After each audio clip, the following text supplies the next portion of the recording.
Middle East Center. And lastly, we'll be joined by Abdullah Verachia, co-founder and partner at leading emerging market consultancy. Later, we will be joined by Mr. Raymond Louw, a veteran South African journalist and the deputy chairperson of MISA, South Africa. Remember, you can call us to give us insight on the stories that you think deserve to be covered by the media. But of course, we are omitted on the following numbers: +2 711 714 6847, 714 6843, and 714 6857. Share your views and comments on Twitter at SA Media Monitor and like our Facebook page, Media Monitor. A very good morning to you.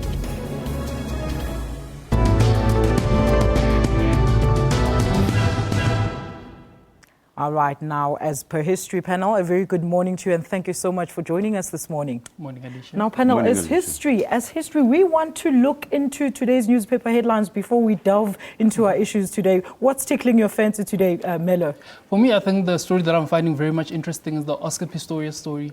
I mean, part of the debate that has emerged out of that story is that people are asking whether or not Oscar should be going to nightclubs and those type of venues while he's still going through a trial.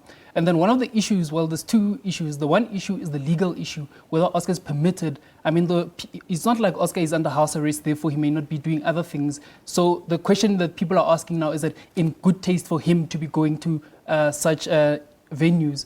And people are saying that we are presuming that he's guilty. That's why we are saying that it's in bad taste for him to be going to those venues. But I don't think that one necessarily needs to make a presumption of guilt or innocence in order for one to make a finding of bad taste. The reason for that is precisely because it's common cause that Oscar killed Riva. Nobody's disputing that the prosecution has affirmed it, the defense has affirmed it, that Oscar has killed him. What Oscar's under trial for is the intent of the killing, whether the intent was accidental, whether it was murderous. That is what he's under trial for. So for me, I think on the basis of the fact that he's killed somebody, there should be a certain level of cognizance in his actions, and he should be very reflective, I suppose, before he actually goes out into certain venues, such that he's very sensitive to people's views and feelings. Thank you very much, Melo. Ben, what do you think of today's newspaper headlines? Okay, so I want to focus on the Gaza turmoil, and I think this is a tragedy for both sides. The picture here shows a child running, and of course, there are journalists focusing on the tragedy of the civilians. There are civilians on both sides that are suffering. And what is really, what the people should be focusing on is the fanatical, genocidal Hamas regime that has basically brought this about. Israel does not want this war. Nobody wants the war. The Palestinian people don't want the war either. And Hamas, basically, you cannot talk sense into them. They've had 3 opportunities to heed a ceasefire. There was a humanitarian ceasefire just 2 days ago. And during that humanitarian ceasefire, more than 20 rockets were fired into Israel. Israel has an obligation to defend its citizens, and that is what it is doing. It doesn't want war. Thank you. Thank you so much. And that's how we end our headlines for today. In our top story today, millions of people across the globe celebrated the legacy of South Africa's first democratic president, Nelson Mandela, on Friday by volunteering 67 minutes of their time serving others. It's the first time that Madiba Day was celebrated without the anti-apartheid icon. Let's take a look at this clip. I just wanted to know, wherever Madiba is, whatever is the state in which he is in his new life, he is smiling. All right, now, panel, your views. What are your views about the media coverage of this year's Nelson Mandela celebrations, Melo? Well, I don't know. I'm very encouraged and I'm very upbeat and positive about the media coverage in general. I think Mandela Day has sort of become that feel-good type of day, the day where we celebrate our humanness and our humanity as South Africans. And I feel for me, like, I think the media did really come to the party. I mean, for example, you had some of the coverage, you had like, I think DJ Fresh does his Bikers for Charity type event. I mean, that I picked up that on the social media. I saw also the ministers when they were in Mahikeng in Northwest doing the cleanup event. I thought that was also covered. I saw in Drum Magazine also, they had some special about a charity event where celebrities were doing a cookout and that type of thing. So for me, I find that the media did outstanding and I'm very happy. I don't have anything to complain about. Yeah. Ben? I agree. I think it's a wonderful concept. I think the concept of giving back to society is a concept that must be enforced in our society we only often focus on the negative, on the destructiveness of strikers, on the destructiveness of people stealing infrastructure. And I think this is a way in which society can learn to give back and construct a society, and on a voluntary basis, not always doing something for what you get out of it. In return. That seems to be the general outlook there, Ben. All right. Apparently, we have a tweet question. Let's see if we can put it up on our bright eye and see what some of you are asking us about, of course, the Nelson Mandela Day. Do we have the tweet? All right, they're still looking for it. All right, there it is. Did I miss what other countries were doing on Mandela Day? Seems our media didn't give much coverage on that part. Panel, what do you think about that? Well, I don't know. I think in terms of mainstream media, I don't think there was much coverage, but I did pick it up on social media. Because, I mean, on Twitter, like some of the individual people from overseas and so on, I think they did celebrate Mandela Day. I picked it up on the radio. I didn't have much opportunity to see it in the written media, but I saw it in the radio. I heard it in the radio. I heard that certain ministers were visiting hospitals, cleaning hospitals, and I think that is the kind of example we need in this country. Now, the president also assigned a theme, of course, of cleaning up for Mandela. Do you think that the media really did drive upon that theme? What do you think, Ben? No, as I've said, I think the media succeeded in driving that concept, and I think they did I think it's a beginning. And I think this has got to become something ingrained in our society. It's got to be a way of thinking, and the media can certainly help with that. I think for me, just to add one more thing, in terms of the media driving it, I think also it is a bit contentious because South Africa is a very pluralist society, and everybody seems to have an opinion and a view about what they want to do and how they want to celebrate issues. So I think perhaps even though the president came out and the media did support him to some extent, people still felt that they wanted to contribute in their own way, in which they're entitled to, of course. Well, if I can just quote here, the foundation is grateful for Mandela Day's good deeds. Apparently, Habitat for Humanity in South Africa built 67 houses in 1 week for the poor. And of course, more than 15,000 books were also donated to school libraries. And of course, more than 126 countries participated in Mandela Day. More than 1,200 positive deeds had been registered on their websites. What a success. Absolutely. I think that's wonderful. Good news. It's wonderful to have a good news story. All right. And I think for a change, media could have, given us this in a more, this is a feel-good story. This is what happened on the day to, just to spur on that love for when it comes again next year. No, absolutely. I mean, for me, I think one of the other things that you get, obviously, I mean, you get your cynics and your skeptics that are very nihilistic. They say no, but then this doesn't mean anything because it only happens for one day and so on. But for me, I think that's a very nihilistic attitude. I mean, we are humans. I mean, sometimes you just need that special day dedicated to such things to celebrate our humanness and our humanity. And I think this day provides us with such an opportunity and we should grab it with both hands. All right. And that's where we leave it. And when we return, we're going to discuss the Marikana and Arms Deal Commissions. Join the conversation by calling us on +2711 714 6843, 714 6847, or 714 6857 rather. And let us know which stories anywhere you are you feel were not adequately covered by the media. Share your views and comments on Twitter at SA Media Monitor, and of course like our Facebook page. Don't go anywhere.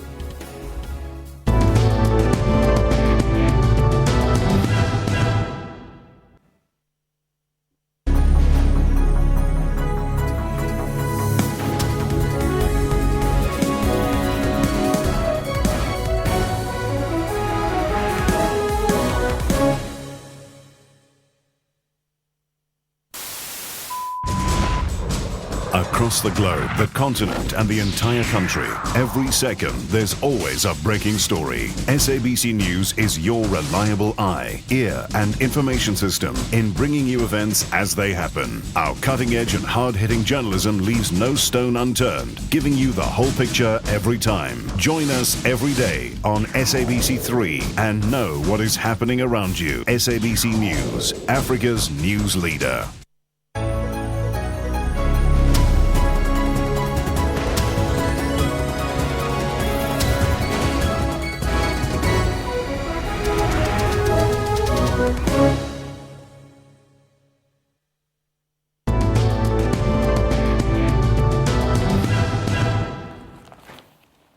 Welcome back to Media Monitor. You can be part of our discussion by calling us and sending us tweets. In our next story, the Farlam and Seriti commissions generated public interest when former President Thabo Mbeki and former Police Minister Nathi Mthethwa testified.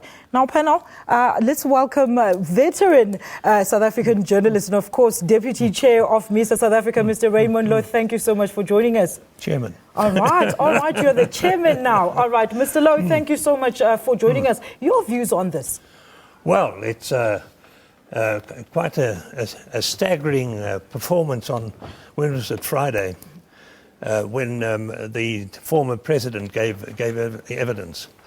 I thought that the session should have been postponed because of the unfortunate situation that developed around the attorney, Paul Hoffman. And he was obviously not in his... he said he was suffering from an overdose of drugs that he had to take because of the suicide of his daughter. And I think it would have been a very good idea to have postponed that session to enable him to have recovered his composure and be able to compose his questions with a degree of, shall we say, unemotional content. I didn't think, by the way, that the President helped the Commission at all. He didn't give any substantive information which was, I thought, of any value to the inquiry. Now, panel, do you think that these commissions that have been invented, I mean, there's even the Lwandle Commission that is currently being imposed now, do you think that these commissions serve their purposes? Ben? Well, I think in principle they're a good idea, but the fact that they go on almost indefinitely, and that and by the time, if there is going to be a pronouncement, it's irrelevant almost. I think they need to be time defined. But I just want to comment on what Raymond said about Paul Hoffman. I found it very unfortunate that he adopted such a haughty and high-handed approach in his questioning, cross-questioning of former President Mbeki. And I think Mbeki was correct in saying that this reminded him of the racist past of South Africa. And I agree that maybe he should have recused himself, or but it was very unfortunate. Yes, not I that thought he should have Mbeki asked for a postponement. Yeah, not that Mbeki helped matters, because he didn't really answer. And I think this clearly there is smoke here, and there is a fire that has caused the smoke, and we need to get to the bottom of this. Well, we saw the better part of that commission in the beginning. It was about the line of questioning that was in question, and on whether the former president should be answering on which issues. And apparently Mr. Hoffman was alleging that he wasn't even briefed on the matters that he was testifying in. But did media have any part to play in clarifying for us, like, what these commissions are about? Melo? I think for me it is a very interesting issue, Alicia, in terms of our level of tolerance for very small things, for minutiae, I suppose, and technical details. Because, I mean, if you look at the commission, especially the Seriti one, people weren't very much interested in it up until you had this drama of this advocate that broke down into tears because he had an interaction with the former President Mbeki. And I think also, if you compare it, for example, also the Marikana Commission, the Marikana Commission also, people haven't really been paying that much attention. A lot of attention started getting paid to that commission when you started having the Mr. X testimony and sort of that sensational element about it. So I do think to some extent it does speak to the human condition in terms of we tend to become bored with technical details and minutiae, and we like the glorious, sensationalized drama. In terms of the interaction between President Mbeki and the advocate Hoffman, I found that story to be quintessential of the South African story in terms of reconciliation and our story since '94. Because if you looked at it, I mean, the way Advocate Hoffman was questioning former President Thabo Mbeki, his tone, I mean, the things that he was saying, I mean, at one point, I mean, he told him that, no, he must cook up some story in his mind or whatever. And even me watching that thing, I cringed a little bit. And I thought to some extent, the way he was questioning the former president, impinged on the former president's dignity. And I think the former president was within his rights to respond in the manner that he responded. However, this speaks to our story as South African, the story of reconciliation, to the extent that there's a story on the other side also. The advocate Hoffman also, he had suffered some sort of trauma, some sort of tragedy, and that may also have spurred him to behave in the manner that he did. But media does not pay attention to that. They just point out all the wrong things that were done. They're not being sympathetic to such issues, Melo. Yeah, I suppose also it comes back to the whole sensational element. But I think at the end for me, like, I really enjoyed it because it all came together when the advocate apologized and the former president accepted the apology. And I thought that is a South African story to tell. Unfortunately, we have to leave it there on this story. And when we return, we're going to look at the media coverage of the establishment of the BRICS Development Bank. You can still be part of our discussion by expressing your views as to which stories you think should have been covered by the media by calling us on +2711 714 6843, 714 6847 and 714 6857. Share your views and comments on Twitter at SA Media Monitor, as well as like our Facebook page. Stay with us. This is Media Monitor.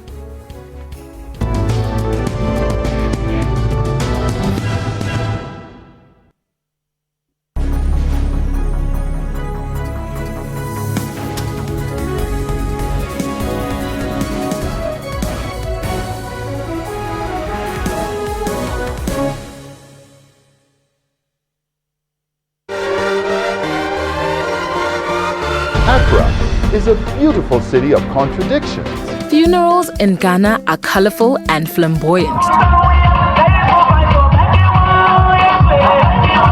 Ghana coffins are functional coffins made by specialized carpenters. These colorful objects, which have developed out of figurative palanquins, are not only coffins but considered real works of art. Each year, festivals and durbars are held in various parts of the country to celebrate the heritage of the people. That's Kaleidoscope, Sundays 5:30 p.m. on SABC News.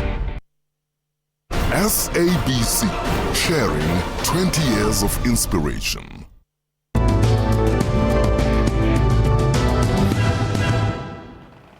Welcome back to Media Monitor, and you can be part of our discussion by calling us on the numbers that appear at the bottom of your screens or contact us on Facebook and on Twitter.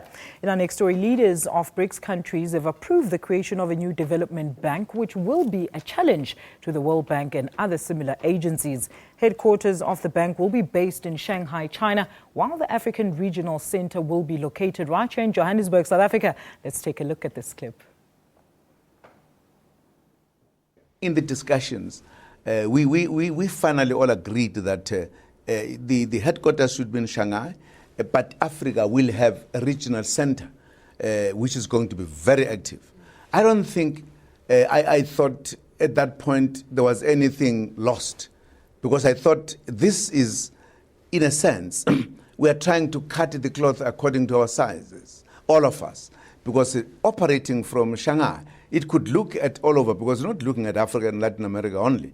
It's going to be looking globally. And therefore, there are all the reasons why it should be there. But also, Africa need a bigger office. Let me emphasize that our infrastructure challenges are enormous. No amount of instruments would actually be able to deal with that. And this is actually to complement. Of course, it might, in a way, be in competition, but my view is, and our view, a collective view, is that this will complement the existing instruments that we have in development institutions. Now, the BRICS Head of States reached an agreement to establish the new development bank. What are your views, especially on the media coverage of this story? Right on. For me, Alicia, I think the establishment of this BRICS Bank is a very positive thing, and I think it's a feather in the legacy of President Zuma, and I think it's something that you should be very proud of. But I am sorely disappointed in the media coverage of this entire event. I mean, the only reports that one got really was in terms of how much each of the countries contributed to this fund, and to that extent, South Africa was said to have contributed something like $10 billion US. I mean, for me, the things that I would love to cover, I would love the media to have covered, I'll state them, it's 5 issues. I think, firstly, $10 billion US is almost 100 billion rands. That is a lot of money. For me, the one question that I would expect the media to cover and to ask is, where is President Zuma getting this money from? Where is the South African government getting 100 billion rands from? I mean, South Africa is already running a budget deficit, and we have to supplement that with a borrowing such that we can square off our budget. And then the structural budget deficit that we're running has led to a high amount of accumulated debt that we have in South Africa. So where are we getting 100 billion rand from? That's question number 1. Question number 2, parliamentary oversight.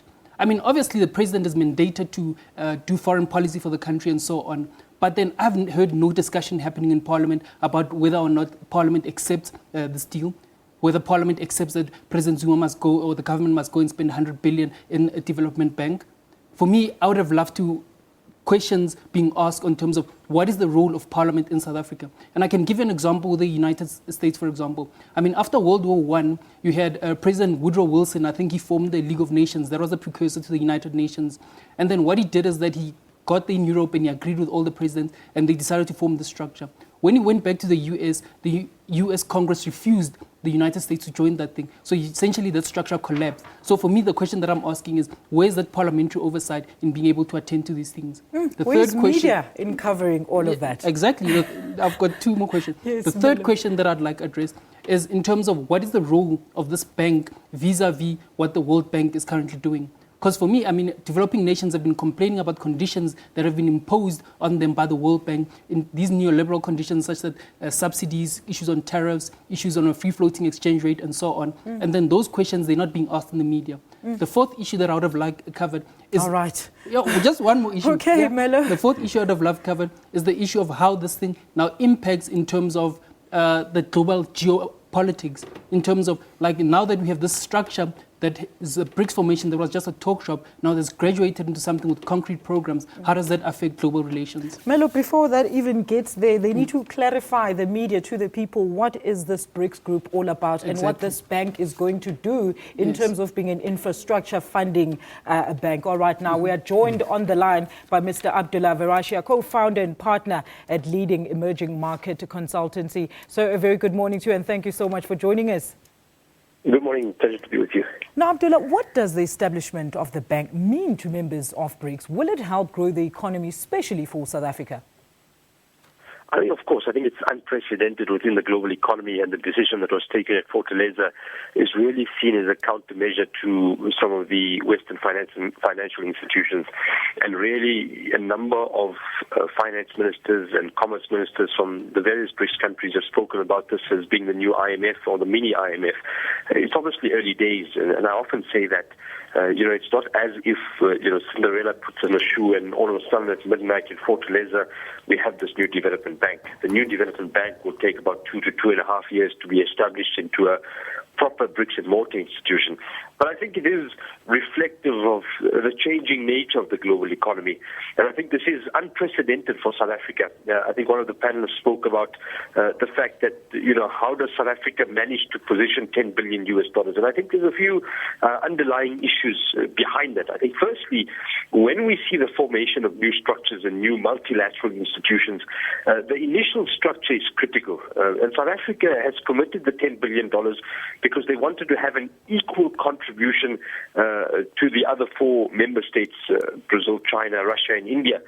Because if you give an equal contribution at the onset and at the beginning, you have an equal say at the dinner table. And so it was important to do that. I think the other important part is that the BRICS Development Bank, or this new development bank as it's now known, has to go through and has to be enacted in domestic legislation.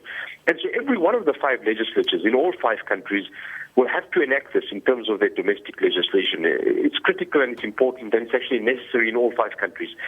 I think what I like and what's important for me is that this new development bank provides an opportunity for the 5 countries to start creating the requisite institutional structure around this BRICS grouping and to provide the requisite financing towards infrastructure projects.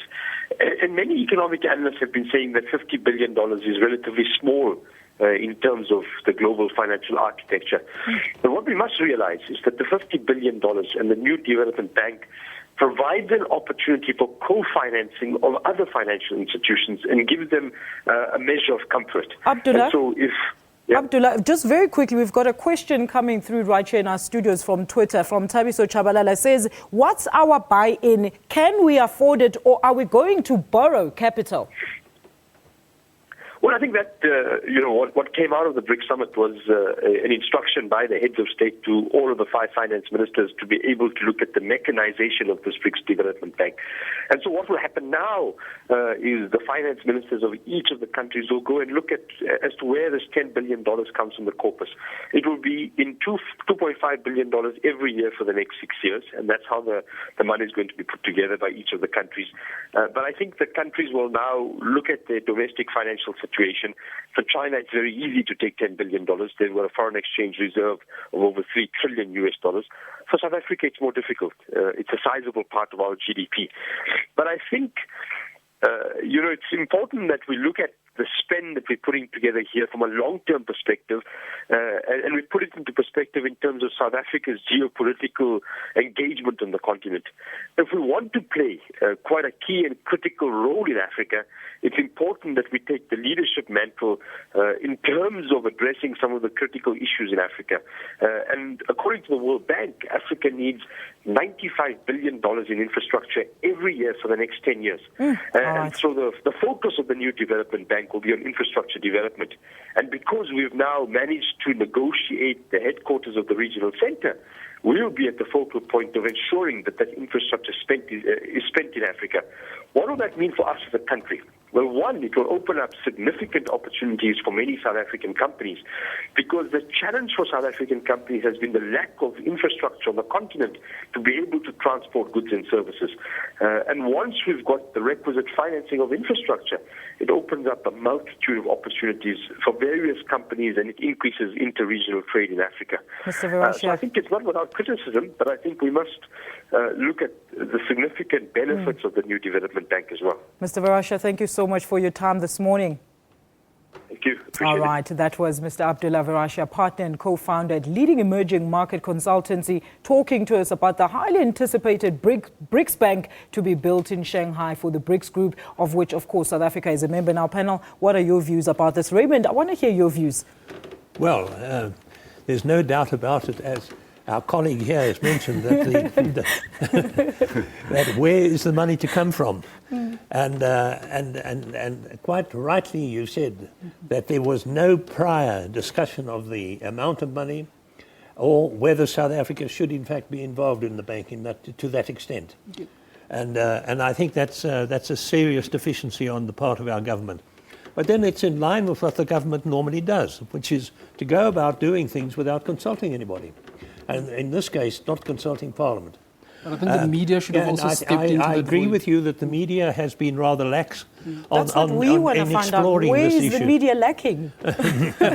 Well, it hasn't gone into this question as deeply as it should have. Absolutely. That's the lack. You find the story in the economic side of the story. Ben? Okay, on the media side, I believe the media hasn't focused on the mandate of this bank, what it's supposed to do. And I think as South Africans, we're going to be a bit disappointed in what the bank is capable of doing and will do. We will play a relatively small part in this. Africa has huge infrastructural needs, but so does South America. And Brazil is a player there, and they'll be looking after their own backyard. There are Asian needs as well. And so we are still very, very small. The president of the bank, the next two presidents will not be a South African. The bank is positioned in Shanghai. And I think we have our own development bank. And this may just be yet another bank. And with no one knowing quite sure what it's going to be doing. We want media to clarify that. Yeah, we need to clarify that. Absolutely. But before you answer that, Melo, let me just take Morgan Pasha's comment here. It says, no media in South Africa can expose dollar-backed IMF's reform policies dictated to borrowers. It's a dollar agenda. Yeah, for me, I think that issue in the tweet there speaks to the issue that we talk of in the structural arrangement in the media industry in South Africa. The fact that we depend on foreign media coverage for stories that happen abroad, that we do not have foreign correspondents. And I think that is reflected also in some of the BRICS coverage, because obviously the international media houses, I do not think their politics permit them to really go in depth into the story. I think that lack of coverage then reflects locally, because then we do not have that coverage from our own journalists in the country. But I just want to say that basically I don't think this bank will have its own agenda.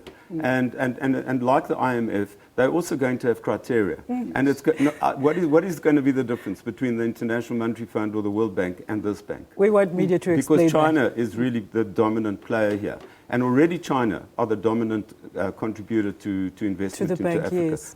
So how is this going to, what is the interplay of all these forces? I'd like to hear all of that from media, but Melo, unfortunately, we have to go to an ad break. But stay tuned, because when we return, we'll be discussing the coverage of the ongoing conflict in Gaza and, of course, the dwindling coverage of the Bring Back Our Girls campaign. You can still call us on +2711 714 6847, 714 6843, 714 6857. Share your views and comments on Twitter at SA Media Monitor as well as on Facebook. We'll be back shortly after this.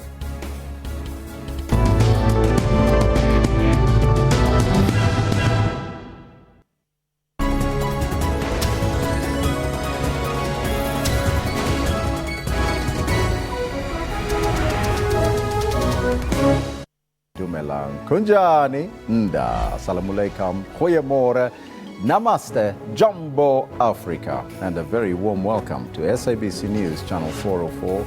South African Revenue Service has upheld its impressive record of collecting taxes. SARS collected about 86 billion rand more in the fiscal year compared to the previous year. The message we want to communicate is that government must also live modestly, and that when we're looking at these sorts of issues, modesty is an important message to communicate to the public. That's AM News, daily at 10 a.m. on SABC News. SABC, sharing 20 years of inspiration.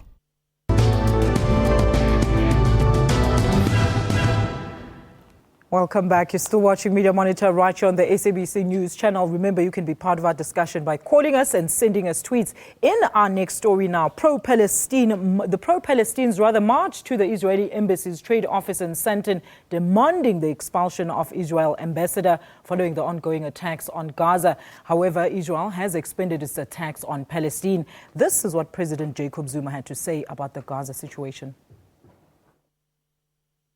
The issue of Palestine and Israel, it has to come to an end. It's actually an embarrassing thing globally that at today's world, when we have gone through the last World War, when we have established very powerful international organizations to help resolve issues, there is an issue that is unresolvable. It's actually a difficult thing. Why should we? Why should we have people dying, innocent souls, children and women, in this day and age, when we say we don't want people to die for sweet nothing? Now, panel, the situation in Gaza is absolutely horrific. What are your views on the local and international coverage? Ben, let's start with you. The situation in Gaza is not only in Gaza that it's awful. It's awful in Israel as well. Life cannot go on. People cannot go to work. People cannot move around. And every one of those missiles is a war crime. Every one of those missiles, what some people say, describe as shrapnel, but every one of them can do huge damage, and every one of them is aimed at civilian populations and cities. And that must be, it's not a scorecard that we're keeping here. It's not a game of soccer or football game in which we are counting, the number of deaths on one side and another. This is a human tragedy, and it's being driven by a genocidal regime that basically does not only not recognize Israel, but wants to wipe it off the face of the earth and wants to kill every Jew that lives there. And I think, these people that call for the ambassador of Israel to be sent back home are basically being hypocritical and are being untruthful and disingenuous, because basically every day in Syria, every day in Iraq, more people are dying. And on our own continent, with Boko Haram, these kind of tragedies are being perpetrated every day by jihadist groups. Melo. I think this issue is very interesting. I mean, like this week we had the passing of Nadine Gordimer. And for me, one of the things that came up with Nadine Gordimer is during the time of apartheid, when it was very unpopular, I think, to join the ANC. She joined the ANC and she started making pronouncements in terms of how she felt the system was unjust, the system was brutal, and the system tended to oppress people. And obviously people have drawn parallels between what happened then in South Africa and what is happening now between the Israel and Palestine issue. So for me, I think the issue, maybe we can also take a lesson and heed some of the actions of people like Nadine Gordimer to be able to look at the situation in depth, to be able to come out and say, but isn't there a structural imbalance there? I mean, for example, on the one side, there's suffering on the Israeli side, there's suffering on the Palestine side, but you also have the US then now subsidizing the arms of Israel. Now Israel has like this massive defense force, and then they also now fighting against the Palestinians. I mean, always the issue of Palestine is also very complex because you get the Gaza issue, then you get the West Bank issue, then you get the Golan Heights issue. So it is very complex, but then I do think for me, there is a level of systemic injustice that's going on in that country. And I do feel that the media does not really cover that. And I think this also comes back to the issue of foreign correspondence, because international media houses tend to be very much aligned to the hegemonic Western structures in terms of reporting what is going on. And then the Western countries, I think they're very much pro-Israel. So I do think that Palestine's cause also tends to get marginalized. Because, for example, there was, I think, a march in the UK yesterday where people were having a pro-Palestine march, and the BBC, I do not think they really covered that march and gave it as much prominence as it should have had. Let's hear from the chairman. Well, well, I concur with my friend over here. The one thing that, in fact, has not been reported to any large extent has been the fact that Hamas has threatened to eliminate Israel. That is the starting point of this whole confrontation between the two states, is Hamas wants to eliminate Israel. How can you negotiate anything with a movement, with a government that in fact will not tolerate you? It says you should be exterminated, all your people should be exterminated. And I think that that element of this whole controversy has not been highlighted as much as it should have been. I don't go along with the Israeli response, because I think they should be taking some care to ensure that children and civilians and non-combatants are not injured. But one understands their difficulty, particularly when Hamas uses innocent people as shields against attack. I think that there's a huge imbalance in the reporting of what is going on there, and very little attempt to try and get some sort of a process going whereby these two countries can be brought around a table to, in fact, discuss the issues candidly and honestly, and they're not doing that. I think for me, just one more issue, Ali.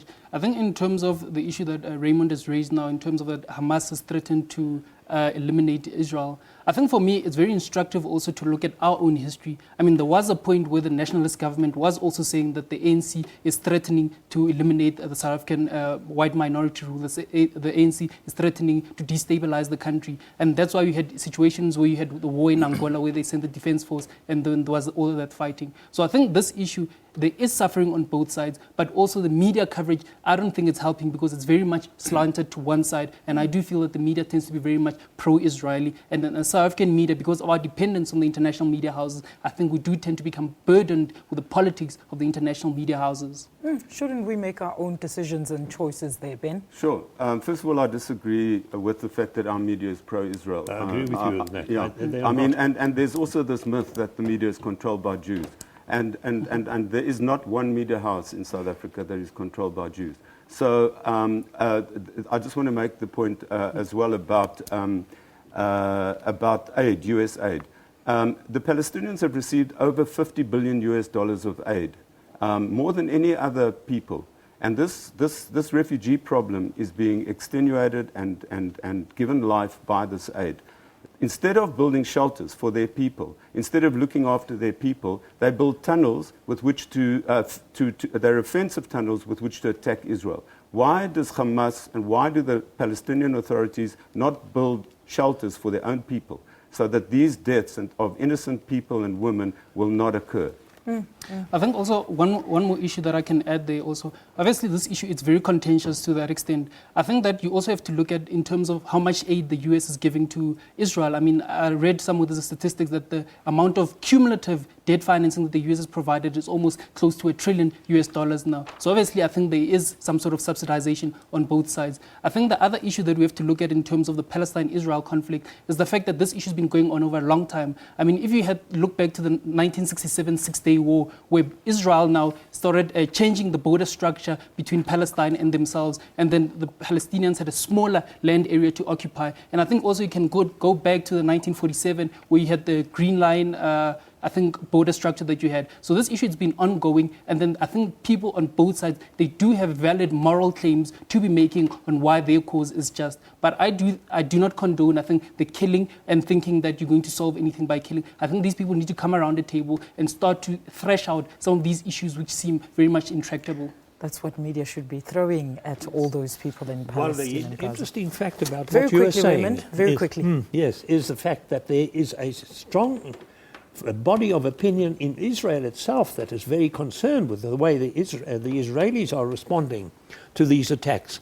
And you don't have that in Palestine. Yeah, absolutely. All right, and that's where we leave it on that topic, gentlemen. All right, and we move on to our next story now. President Goodluck Jonathan cancelled meeting with parents of abducted girls in Nigeria. It's been 3 months, and the campaign of Bring Back Our Girls continues to receive less media coverage. Now, panel, why is this campaign gaining so little media coverage, especially at such a critical stage? I mean, we've heard about people escaping. No probe has been made to say, well, the people that have escaped, have they been assisting in government in terms of trying to find these girls? Ben, let's start with you. Okay, so I think the chance of finding these girls now is very remote. They've been scuttled over the borders, and they've been sold off as chattels and as prostitutes and who knows what. So this is just part of the trade in human trafficking that's going on all across Africa. And I think that the media is very wanton in actually not focusing on this. There is a huge trade across Sudan. There's a huge trade of human beings, and this needs to be focused on. And this, what is happening in Nigeria, whole swathes of northern Nigeria have been burnt to cinders by Islamic fundamentalists. People who have who just have an agenda of destroying anything Western and any institutionalized form of living. And this needs to be focused on the destructiveness of these people. And Africa has realized at the last African Union how important this challenge is to Africa. And if we don't stem the tide now, it's going to start creeping in and seeping into the rest of Africa and will affect us as well in South Africa. I think for me, an interesting issue there with the Nigerian issue of Boko Haram, I think people have tended to deal with terrorists and treat them as irrational agents, as people who do not have focused programs and plans on how to achieve their goals and means. And I think that type of analysis and that type of thinking sometimes also crops up in our media, I think affects the way we are able to view and analyze the situation. I mean, for example, I think if you were to start from a perspective that some of these guys, be they fundamentalists or not, are actually very rational, then you start worrying about issues about, obviously these guys need to recruit people. They need all these videos that they're putting out. It's advertising that they need to be posting out, all of these structures that they need to be establishing, they need funding for that, they need arms for that. So I think we also need to start treating these guys as rational agents and then start focusing on how is it that we can interrupt the activities from that perspective. So I do agree that, I mean, obviously there's a problem emerging there in the Northern African belt, especially with all of this conflict, and that type of situation, I think also needs some sort of political intervention. All right. Are you suggesting that Boko Haram is a rational agency? I think that there's a difference. There's a difference between being rational and there's a difference, I think, between being civil. I do not necessarily think that they're civil and then their ways of doing things are progressive, but I do think to some extent in what they're doing, there's a calculation that they're making that if we do this, then we'll get that. It may not be the smartest form. What is it that they want? All right, let me take a caller very quickly. James from Leondale, a very good morning to you. Thank you for joining us. Your comment, please. Yeah, morning. I'm also watching the SABC News, but now I have a question to the gentleman, I think the media analyst. Is it Mr. Levitas? Yes. Yes. Earlier on, he touched on the Israel issue, the Gaza saga. Right. But now, you just touch, But now I want to understand what is the real problem in Israel, because this. I think it's quite some time now. It's almost a decade. So I just wonder if you could just allude to the actual problem in Israel. Okay, thank you. Thank you so much, James, for your call. Yeah. So the real problem basically is that you have two people struggling, two nationalists struggling for the same territory. And Israel has agreed on several occasions to divide the land. In 1947, at Resolution 181, there was an attempt, and Israel accepted the division of the land. It was more or less 50-50. The Arab states have never been able to come to terms with recognizing Israel. The only two Arab states that have actually done so are Jordan and Egypt.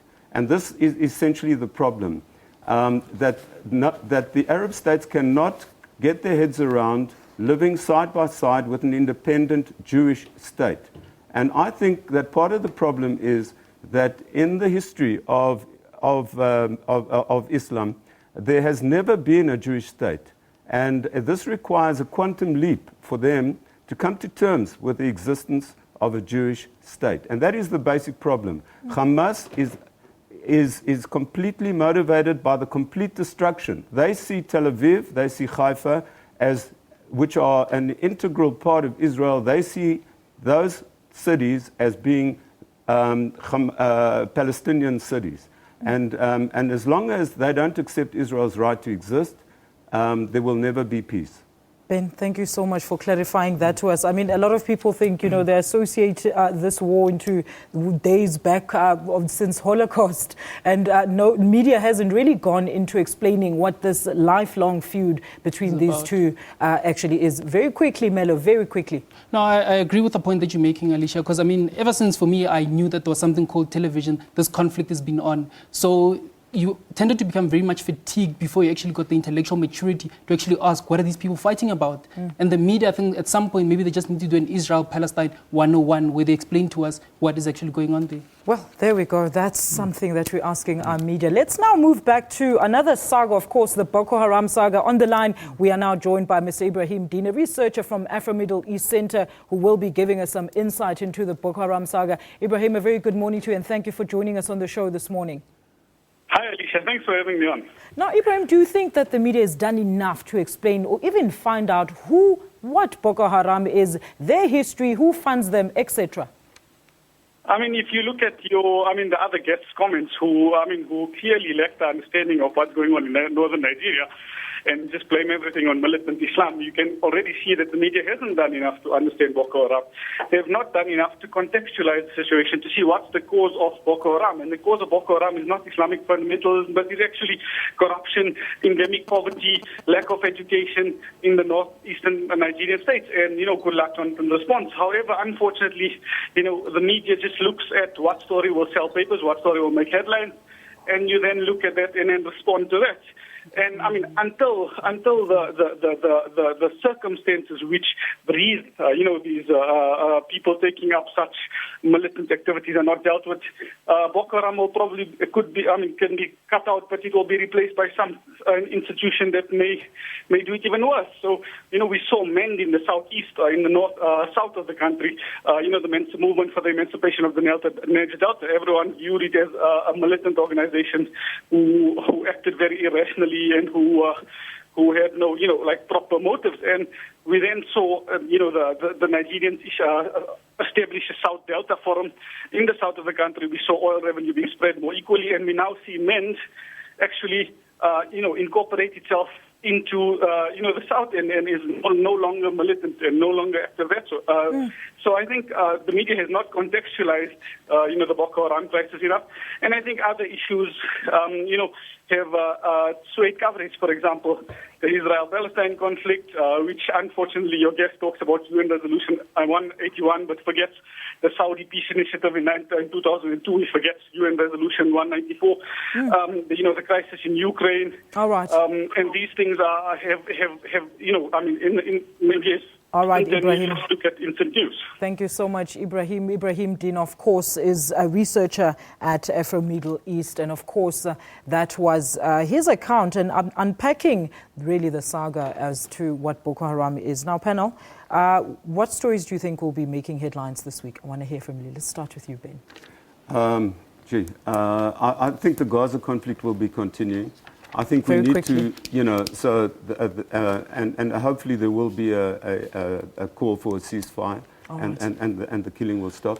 I think we need to get to the bottom of what we need to get to the bottom of what happened with the jet being shot down. All right. I think that will make it. Unfortunately, we've run out of time, gentlemen, and we're going to have to leave it there. But nonetheless, thank you so much, gentlemen, for joining us this morning. Our viewers' contributions and suggestions is highly valued. Remember, you can email us your views about the show at mediamonitor@sabc.co.za. Share your views and comments on Facebook. Go to www.facebook.com/mediamonitor and like our page. You can also follow us on Twitter at SA Media Monitor. And thank you so much for watching us today. Join us again next week right here on SABC News. It's all local, all global, and all the time. And in case you missed our live show, remember you can still catch the repeat Monday morning at 2 a.m. For myself, Alicia Jali, the team, and the rest of the Q2 team. You have yourself a blessed Sunday. Goodbye.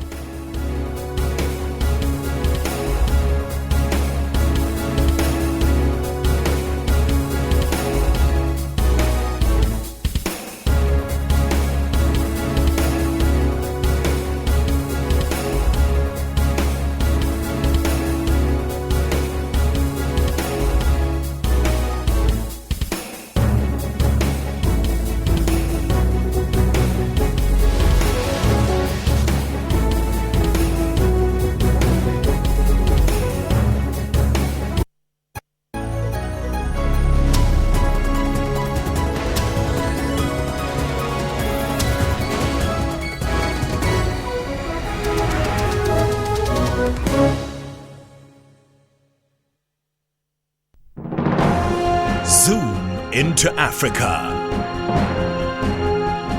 This is the Kingdom of Lesotho. The leader is King Letsie III. The Kingdom of Lesotho attained full independence on 4th October in 1966. The population is more than 2 million people. One of the major languages spoken is English. Monetary unit is Maluti.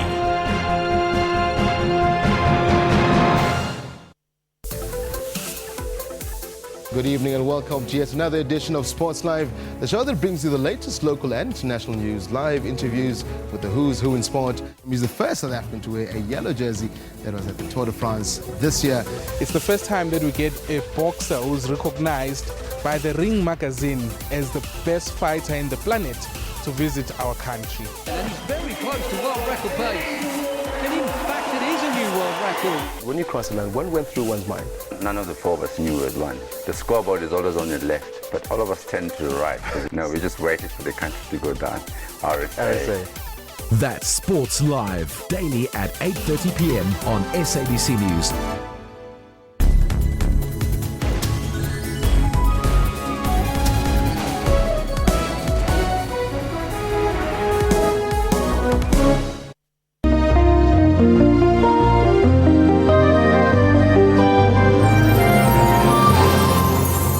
Goeienaand en baie welkom by die weeruitsending. 'n Frontale stelsel het vandag deurbeweeg tot hier in die noordoostelike dele. 'n Tweede koue front het hier oor die suidweste inbeweeg. Vogtige lugsirkulasie in 'n groot gebied hier in die suidweste en ook in die oostelike dele. En 'n koue reënweer word vannag vir die Noord- en die Wes-Kaap voorspel.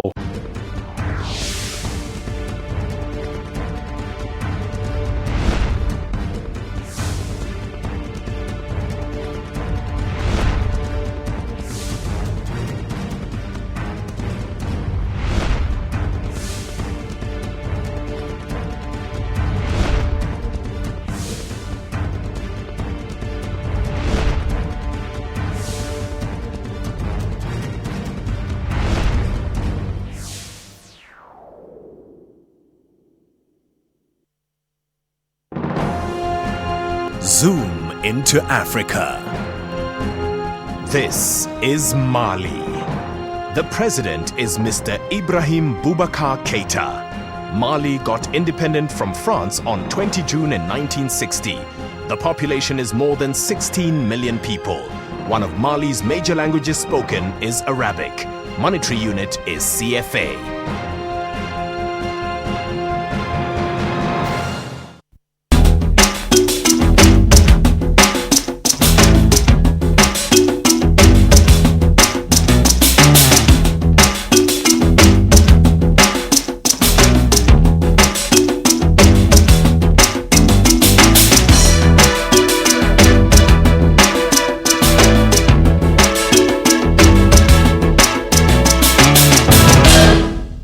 Habab Shikwani is a man who I would say perhaps is born an entrepreneur.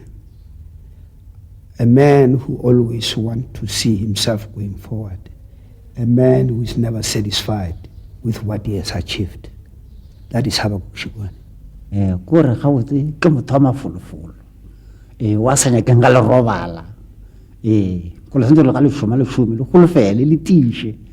And go rena ga itshimele go shoma o shoma le lena mo kareng ke mo shumi le ena. Well, what actually prompted me to go into this is just one thing.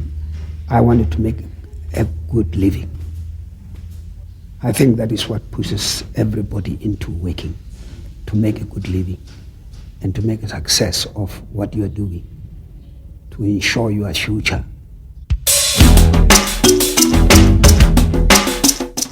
Well, I feel that you cannot enjoy the success of your business if your workers are not happy. Work depends on a team, and the workers that work for me are part of my job and part of my activity in every sense. They must be happy if I've got to make a success. That is my belief. As I say, I'm fired with that spirit or patriotism, the feeling for my country, my people. That comes from as far back as when I was in political organizations. That made me feel that South Africa cannot be anything if we don't work hard, if we don't apply ourselves, blacks like other nations. So that is why I work hard. We are now at the point where we have acquired more sophisticated machinery for manufacturing, and we are becoming more capital intensive in a way because we have acquired big machinery that could generate more work and more profit. This time I learned that when I bought this sophisticated machinery, I had to send people for training. I've just sent 2 electricians for training to West Australia, Perth, West Australia, where they were trained to man the machine that I bought. Tola ke kopale le ntate Shikwani o ile a rona rena o nyaka go reka motšhene wa go dira di-frame Australia ke ga re go nna re o tshwenya gore nna ke tsamaye le ena nkiše mo Australia go bona motšhene o le go ruta go operator ke re tsamaya mo reya re tsamaile mo ka di-5 e le Mokibelo ra John Smart re namela aeroplane ra ya Australia. Today, when you look out, you will see progress everywhere, and people are flocking to the